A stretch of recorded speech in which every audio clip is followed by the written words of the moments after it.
Ladies and gentlemen, President Putin. I wouldn't have picked Vice President Trump to be Vice President. बेहद बूढ़े और confuse से नजर आने वाले जो बाइडेन इन दिनों अमेरिका के लिए पब्लिक अपीयरेंसेस में राष्ट्रपति के तौर पर काफी कमजोर नजर आ रहे हैं। पहले जो बाइडेन की तस्वीर देखिए।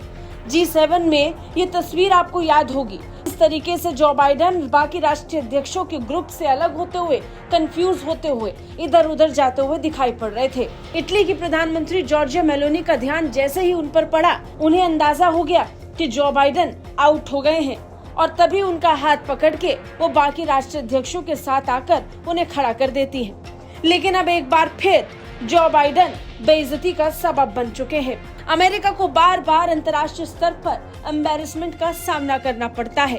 अब G7 के बाद मौका नेटो का था और नेटो में भी जो बाइडेन ने कुछ ऐसा ही किया और इस बार एक बार नहीं बल्कि दो बार ऐसा हुआ जब जो बाइडेन की जबान फिसली और अमेरिका को बेइज्जत होना पड़ गया। Ladies and gentlemen, President Putin.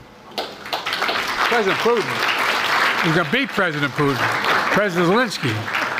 I'm so focused on beating Putin, we got to worry about it. Anyway, Mr. President. I'm better. You are a hell of a lot better. अमेरिकी राष्ट्रपति Joe Biden ने NATO की meeting के दौरान यूक्रेनी राष्ट्रपति Zelensky को राष्ट्रपति पुतिन बुला दिया और उधर कमला हैरिस को ट्रम्प करार दे दिया।